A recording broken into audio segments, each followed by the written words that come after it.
오늘은 물리학과 기술, 이 두 분야의 판도를 완전히 뒤집어 놓은 정말 놀라운 발견에 대한 이야기를 한번 해볼까 합니다. 자, 이 문장 한번 보세요. 정말 엄청나지 않나요? 노벨상 위원회에서 클라우스 폰 클리칭의 실험이 얼마나 정밀했는지를 이렇게 표현한 건데요. 이게 그냥 뭔가를 측정했다는 수준이 아니에요. 말 그대로 자연의 가장 깊은 비밀 하나를 꿰뚫어 본 그런 순간이었던 거죠. 그러니까 이게 오늘의 진짜 핵심 질문이에요. 도대체 어떻게 아무도 예상하지 못한 실험에서 그것도 우연히 이런 말도 안 되는 수준의 정밀한 발견이 튀어나올 수 있었을까요? 지금부터 그 비밀을 한번 같이 파헤쳐보시죠. 근데 이 이야기가 갑자기 툭 튀어나온 건 아니에요.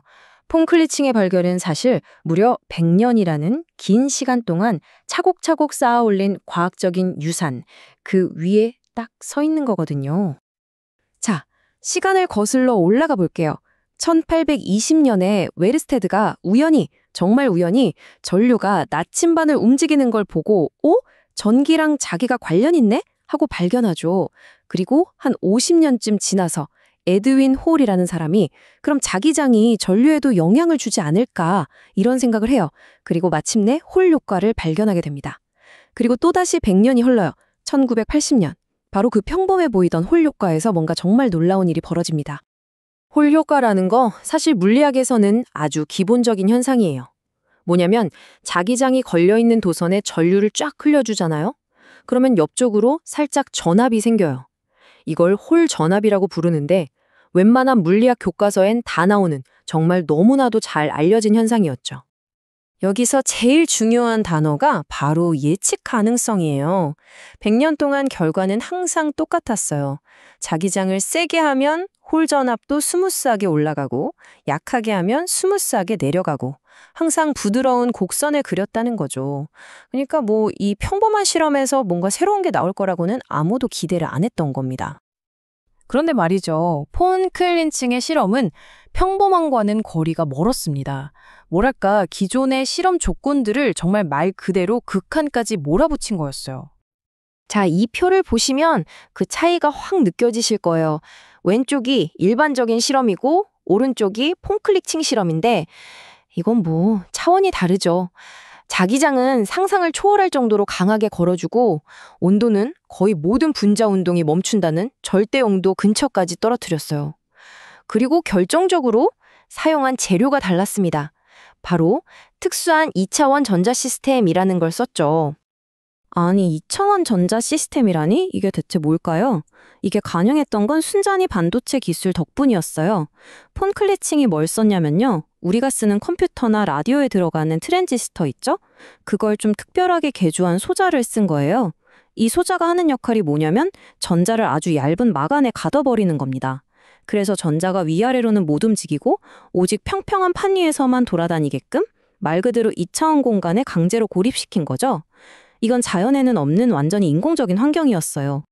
자, 그리고 바로 그 극한의 환경, 그 인공적인 2차원 세계에서 물리학의 역사를 바꿀 정말 놀라운 현상이 관측됩니다. 드디어 이야기의 클라이맥스네요. 그때까지의 모든 물리학 이론을 생각해보면 결과는 뻔했어요. 자기장을 쭉 바꾸면 저항값도 당연히 이렇게 부드러운 곡선을 그릴 거라고 생각했죠. 마치 비탈길을 올라가는 것처럼요.